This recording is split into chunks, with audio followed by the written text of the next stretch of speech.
at you from New Jersey, capital of misery, and the place where metal forgot to die. This is the Here Lies Metal 2 Many Notes New Music Review. I'm Samanthar. And I am Maledictus, and we shall be your overlords for today and all of eternity. Welcome.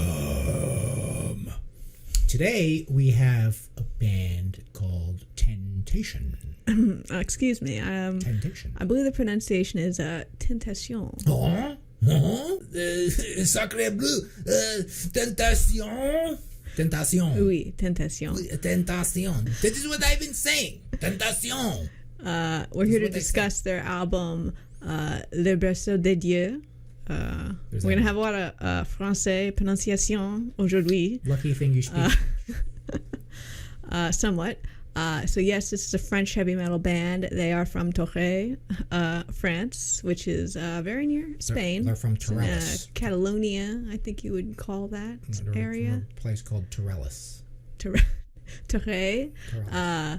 They're 4-piece. Here we go with some names. We got Guillaume Pastor on bass, Guillaume Douce on guitars, Patrice Roget on vocals, and Laurent Metivier on drums. Guillaume Goose Pastor, Guillaume Dossé. All right, here they are. A lovely picture. I don't know who is who, but they all look amazing. I got some, got some leather, got some denim, got a stick. Got a stick. Got a stick. He's got to beat off all the women because the women are just swarming him. So he has to literally beat them off with a giant stick. All right. Well, they formed back in 2012, but took 3 years for their first EP in 2015. I think it was eponymous. But this is their debut album here, September 24, 2021. Took their time, released on Gates of Hell, and we're here to talk about it. So now it's time for the Here Lies Metal 5-point bi-directional classification scale, including the categories genre loyalty, listenability, production style, musical complexity, and just plain fun. And remember, neither side of this scale means good or bad. Let's get underway. All right, scale 1, the scale of genre. We're giving this a 1.5 for very true, very, very true heavy metal.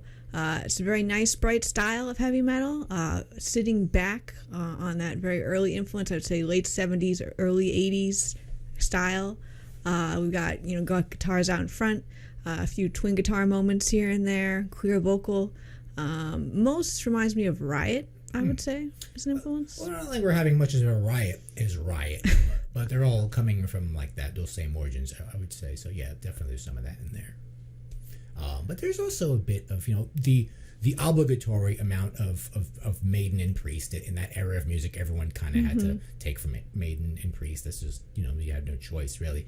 And the vocalist even borrows from King Diamond once or twice on the second track. He does the laugh. Yes, I heard that. I think that was a little bit of an isolated incident. They had some organ in there, some keyboard, and I was like, this is pretty King Diamond, and then he laughed like King Diamond. Yeah. So I feel like that wasn't an accident. That was totally of a later era in music, but yeah, totally. But yeah, well exemplified on the album opener, all that tried and true heavy metal. However, I will say they bring in some more thrasher elements here and there, a little bit of a darker tinge to it. Not like super dark and evil thrash, more like angsty proto thrash. I mean, I hear Megadeth a lot of points, and maybe Anthrax, early Anthrax. Would you agree? Yeah, like metal Anthrax, like first album, metal, fistful of metal. Yes. But yeah, check out the opening riffs on track 2, Le Couvent, or track 3, La Chute des Titans. But they always bring back from those dark thrash elements, they always bring it back to the more upbeat, major key, good time heavy metal. But also, on genre, they have the standard thrash interlude. Yeah. Maledictus loves those. They do it a little bit different from like your average thrash band, but yeah, they're doing like the origins of that, where like all the thrash bands that came later copied off of that. But they also have a bonus instrumental that is like nothing else I can think of. Maybe I'm not that deep into some of the more Euro heavy metal bands, but there's this very Euro sounding instrumental, Enfant de Gotal. Very interesting. That puts them into Euro territory a little bit, like not totally, but a little bit. And I felt another little kind of atypical song was maybe the most epic on the album was track 7, Balder, where they get a bit more contemplative side, a bit more emotive than most of the album. But yes, overall, very true heavy metal, and even when they bring in the thrash elements, those are all, of course, very true as well. So 1.5 for true. Okay, scale 2, the listenability scale. Obviously, we're in the distorted pop side. We're getting a 4 on the distorted pop scale. And I mentioned meaner thrash moments, but majority good time heavy metal. Nothing too heavy.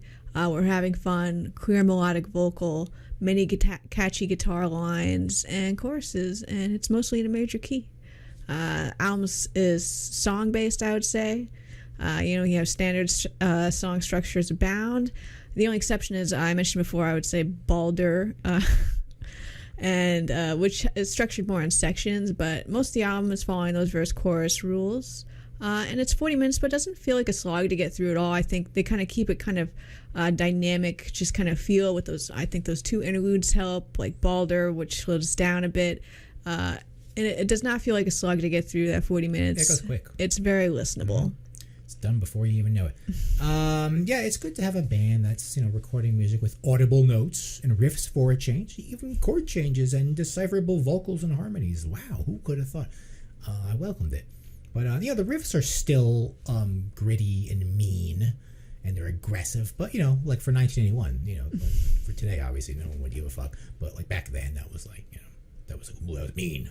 Your parents would be concerned about you.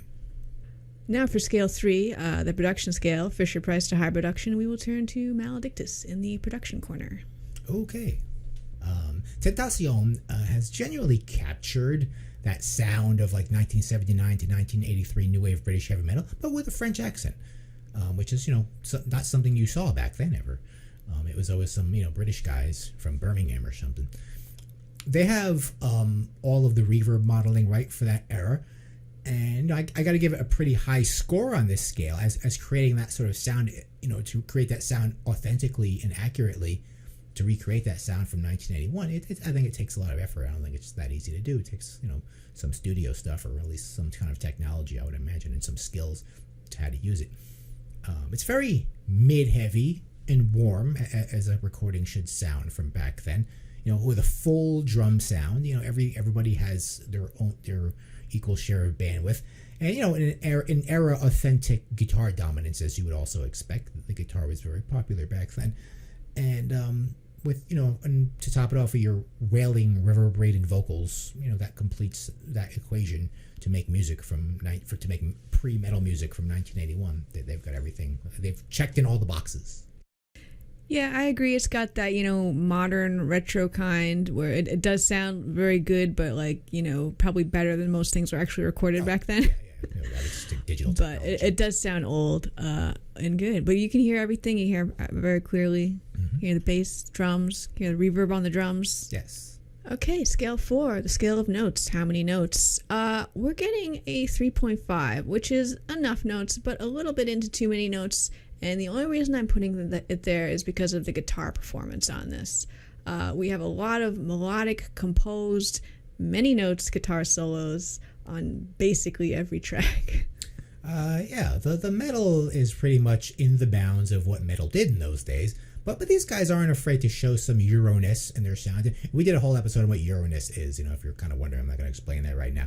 But in their instrumental, they have sort of an instrumental mid-album interlude, which is just totally like a weird offbeat kind of song from the rest of the album. But that's what really inspired a lot of thrash bands to later do that in real time, in the real timeline.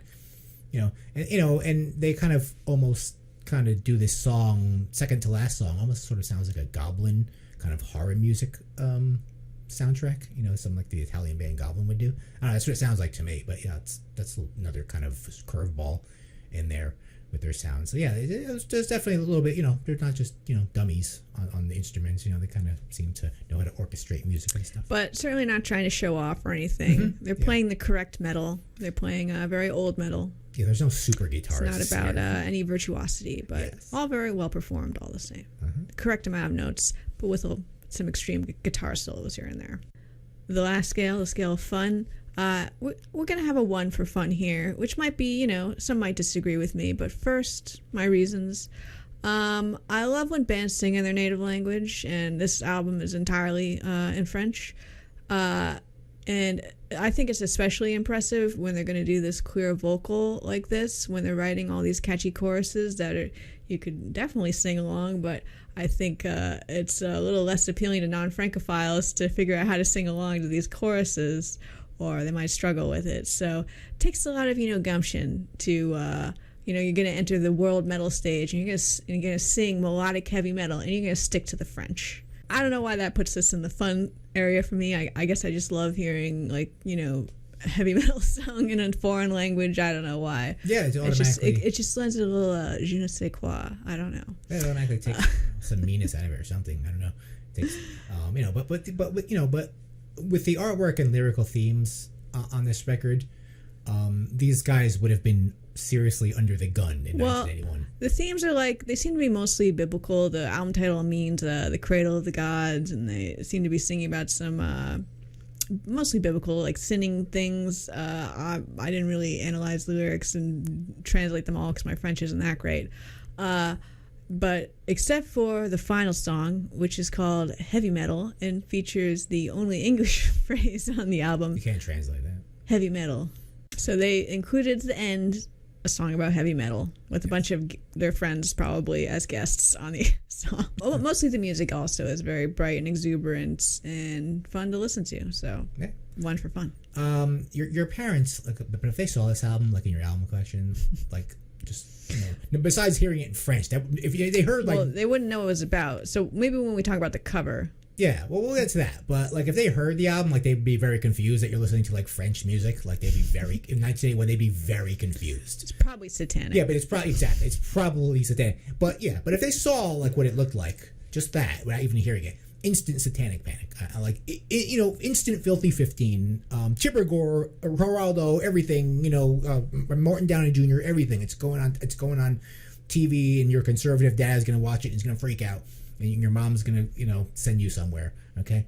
But metal transcends, all languages and borders here. And so, despite being French, it's still metal. It's still quite metal, and it's not common to hear metal in French. But it works all the same way. This actually isn't even the first album, French metal album. Oh, no, I'm sure it's not. It's just not a common thing. It's heavy metal French this year, but it's just not something you expect, you love to see it. Yeah. The same time, the French lyrics kind of like we mentioned before. The French lyrics kind of take away from those intense metal faces you might expect, because you hear it in French, you don't expect you don't really expect that coming out of a French guy. Yeah, they go, oh, you don't expect that coming out of a French. No offense to French people, you don't expect that. But you guys don't have you guys have a rude reputation. You don't have a mean reputation. But it kind of gives a more good time vibe with that. Just okay. Let's look at the art. Okay, so this like I said, if your parents saw this an album cover in 1981 looking like this, wasn't, they wouldn't let this happen. Yeah, well, Merciful Fate had pretty controversial, but they were not that big though, so I think a lot of people probably didn't see it. So what's going on here? Okay, it's clearly Eve and the devil here. We got snakes. Oh yeah, the snakes, right? Tentation also means temptation, and I think le Berceau des Dieux, the cradle of the gods. Maybe the Garden of Eden, we're referring to that here. Well, it doesn't look very gardeny. It looks like a desert wasteland with a pyramid over It's got the pyramid. It's also got three suns. 3 suns. So this is another dimension. Is that some kind of reference to the Holy Trinity? Maybe. Either your suns or maybe they're orbs. It's a very deep painting. The cover is by Carlos Palma Cuchaga, by the way. Very beautiful painting here. It's a nice painting. This is high quality. I put a lot into this. This is your hand drawing. By the bass player drew. Here we have Eve making the correct choice. I guess she's already eaten the apple, and this is what happens next. Yeah, it's a much more graphic representation of it. A very high detail rendering. It seems like Satan is, I guess, drooling blood into the chalice. And obviously there's the sort of suggestiveness that she is fellatiating this beast. That could also be happening at the same time. Yeah, that's tough because you're doing double duty. You got to hold up that cup. The chalice is in it. We're getting into the real nitty gritty. That doesn't seem realistic to me. The challenge is kind of in the way. You should focus on one task. Yeah, the challenge is in the way right now, but maybe like that's what she's gonna do. But it's suggestive. We'll say that. But I like it. It's got a nice symmetry to it. The whole thing. In the middle, yeah, everything is center heavy. I wonder what the deal with the pyramid is. Yeah, what's that? And what's that thing on the left? It's just like I don't know what that is. Maybe that's a sphinx, right? That's maybe the sphinx. Maybe it's like ruined Egypt or something. But what would this sort of mythology have to do with Egypt? It doesn't really. These are all very intriguing questions. Yeah, many questions. Many questions about the art. Very nice art. It should be make a nice patch. Good job. Yeah, this should be in an art museum. All these covers like this, these well done covers, should be in an art. This should be a whole art museum. In the heavy metal museum, you have, like, the Ed Repka section. We'll be opening it in Clifton, New Jersey. Yeah. No, it should be like a grand building with like marble columns. It should be like the Louvre, and it should be just have all metal paintings, all the originals, like all the original Metallica paintings. Like million dollar paintings. All right. Final thoughts for Tentation, Le Berceau de Dieux. It's awesome. It's just some good time heavy metal. I like the thrash elements too. I love the French, and it's a good time. It's fun. Yeah, this is something that jumped out of you. If you're listening to the album, this is something you notice. You're like, whoa, this is different. The French. This is like if a new wave British heavy metal band was like French. This is like, you didn't really get that at all back then. Recommend for all lovers of classic sounding heavy metal. Yeah, don't be turned off by the French. Okay?